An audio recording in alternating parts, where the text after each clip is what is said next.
what I really wanted to, it was important for me to share this part of the story, that I'm not perfect. I've done bad things. I regret them. There is often explanations why people are doing the way they do. There is also a thing that you never know what people are going through. So ask, be gentle to the people around you. And there is a way out of it. We will talk about unfading. And I just want to warn you that it could be some triggering content in this video. Just so you know, I'm gonna talk about mental health and things like that. So I just wanted to say that. I'm gonna be very transparent today. I'm always quite honest and transparent in my videos, because what's the point otherwise? But I think especially this video, I will really share some intimate things that happened and so on. When I paint, it could be my opinions, my thoughts, my emotions, my memories, my hopes, it could be whatever, and I'm fading is really a memory that I have from when I just looked in the mirror and I was like, I don't recognize myself anymore. I'm not happy, I'm sad, I'm afraid, I'm not myself. And yeah, that is a strong memory that I have. So I want to talk more about what actually happened when I moved and switched school. I will take you through that and my experiences, because this painting is really about that. So when I was hiding behind those cars and when I was running away, I was running to my mother's aunt's, because my parents lived a bit outside of the city. So I went to her and I called my dad and I was like, I never want to go back again. Please help me. I never want to, I don't want to go back, never again. And he said, okay. And he helped me do all the things, and it went quite fast. And then there were the winter break and I could change school right after it. It was very interesting because I think at my first day at school or something, my old nurse from the old school contacted me and said, you have to come back and we need to have a meeting where we talk about if you want to come back and what we can do and things like that. And I was like, are you serious right now? I moved on. I don't want to go back. I don't want to be there. I just want to, start over. That is what I want to do here. And she said, it's necessary. You need to come back. So we did, and there was a lot of teachers and the boss, what do you say in English, headmaster, yeah. And my mother and I went, and they were like, oh, you were the sunshine in the corridors. And actually I've done a painting about this that comes in the next collection. And it's almost like humoristic, because it's too late. That is the craziest thing ever. So crazy. Well, I can't remember really having this conversation with myself, like, okay, Elina, now we need a strategy, and how are you going to do this? But afterwards, I can understand myself more back then, and I really felt like I can't do this anymore. If this happens again, I will not make it. I can't handle this anymore. I can't take it anymore. And this cannot repeat itself, because then I don't know what to do, really. And I can't do it. So I had a very strong sense of, this cannot happen again. What should I do? And I remember the way my strategy was to be one of the more rough kids that smoked, that was a bit, did not behave very well. And I just became one of those people. I started smoking and I did all these things. And that meant I wasn't really friendly all the time to everyone, to some students, to some teachers. And that really makes me so sad that that was the case. I didn't have so many tools. I had PTSD for sure. I didn't know that no one knew what I went through. So, I mean, yeah. At home, I was not myself. I lashed out a lot. I was angry. I hated to be home because the thoughts were just like, I remember at home, I can't think straight because all these emotions and memories they just hit me in the face. Also, my social media back then that we had was hacked and I couldn't get into it, and it was like a hate side. So the bullying still existed, but now I could at least not see it in person, but it was still there. And no one knew. So I was very destructive. I had nightmares. I was not very friendly to teachers.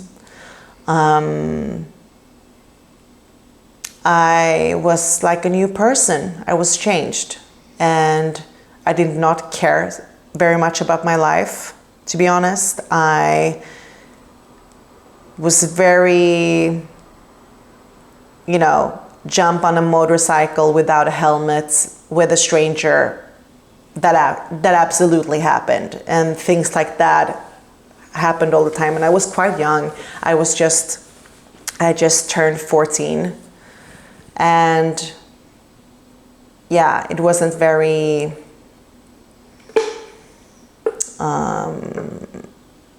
great.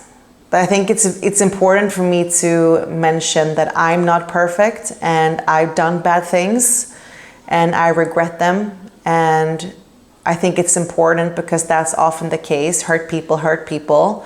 And I just want to be transparent about those parts as well. And that actually is the hardest part in therapy for me, was actually about my self-worth, but also to understand that even though I could always be like, yeah, but they did it to me, but I did those things, or I knew bad things that I'd done, so then maybe I deserved what happened to me. And that's not the case at all, because we are all worthy of respect and kindness and love. And now I know that, but it took some time.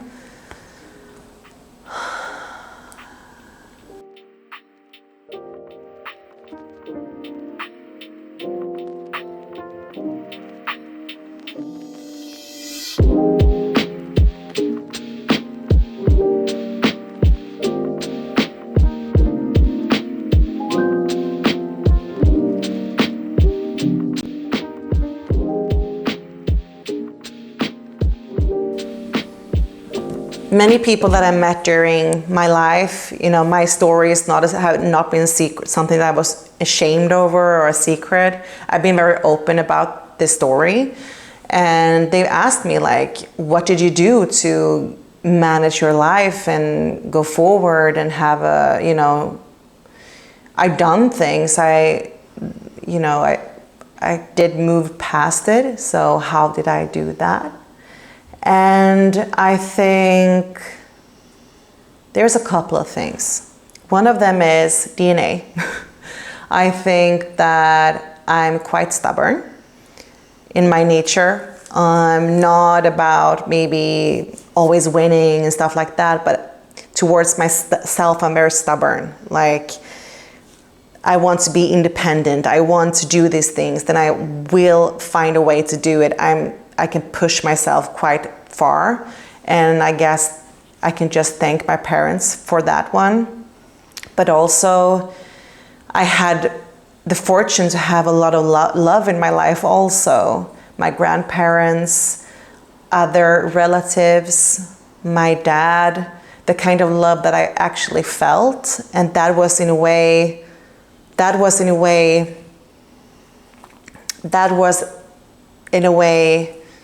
like a fact book for me. It was like, if both the bad and the good coexist, what do I believe in? If I believe in the bad, I can equally try to believe in the good. And that is actually something that I want to share.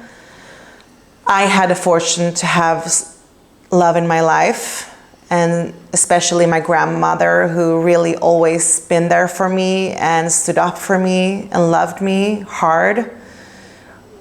But that could be an animal, that could be the barista when you buy your coffee, that could be someone on the street saying hello to you and give you a smile, that could be an old friend that you maybe don't talk to so much with anymore, but you still know that you have a strong connection. Or it could be a teacher, it could be a neighbor. It doesn't matter. If you feel love, if you see love, lean into that, believe in it. Not like you are in a bad relationship and they are mean to you, so you are gonna believe in that kind of love. Like the real warmth, real love, when you see that, no matter how small it is, believe in that, because that is the real thing.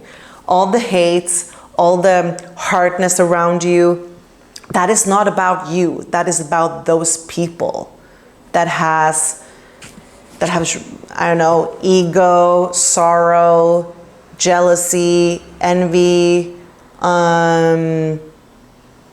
trauma, unfulfillment, guilt, shame. There is so much that is not about you, but you are the outlet somehow for that pain. So that hate is not about you. But the love, on the other hand, really is about you, because we all deserve that, no matter what. So believe in that.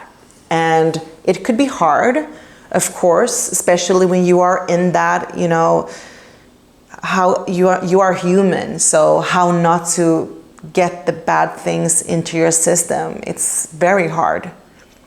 But if you can somehow believe in that love that you have seen or experienced in your life, in all the ways, if you can believe in that a little bit more, or at least can acknowledge that they are there, both, I can also have this, so what makes this, the love, the good, the wrong, at least acknowledge that you also have that part.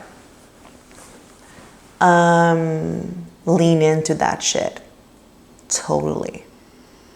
That is my recommendation.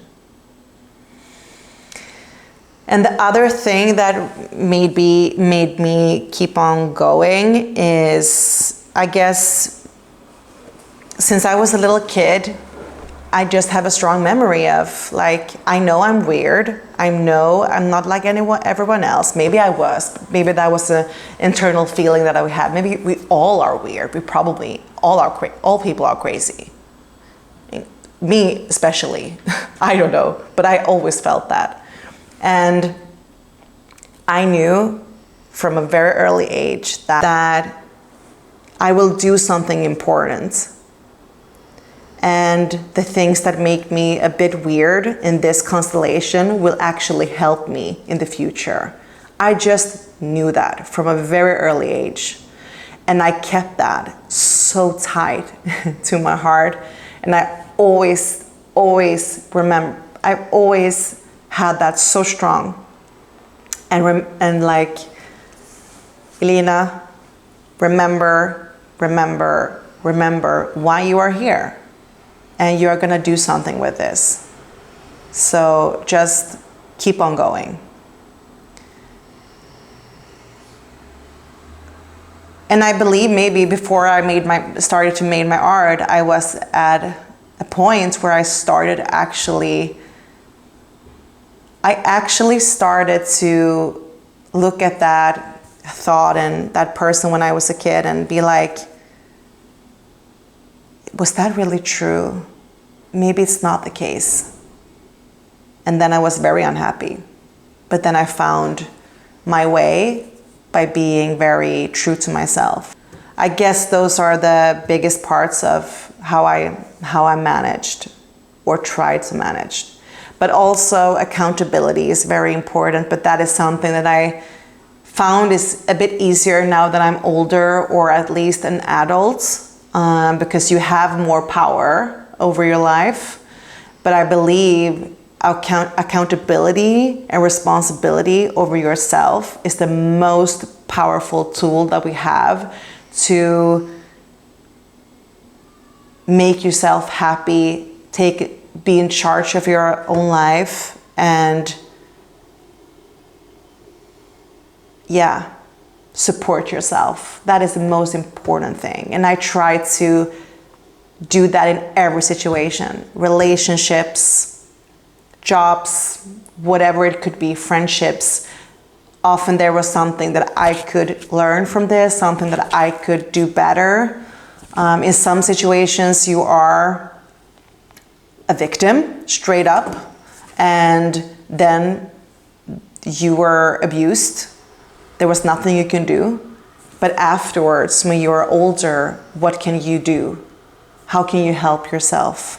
What choices do you make to be a better person for yourself and for those around you? And that could be, I think, but I think that helps. Even if it's rough, it helps. Yeah.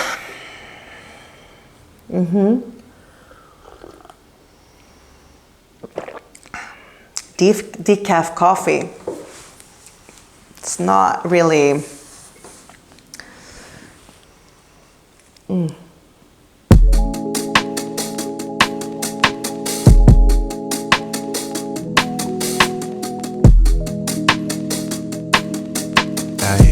Hey, look, I guess it's by the grace of God of Allah. I done came up on some dollars, done like daddy on my mama, hallelujah.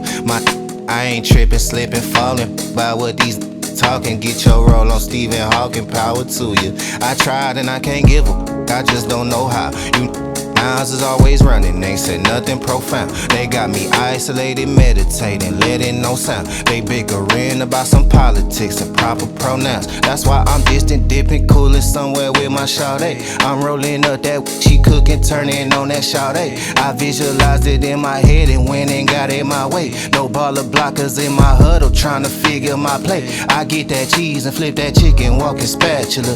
You want a feature that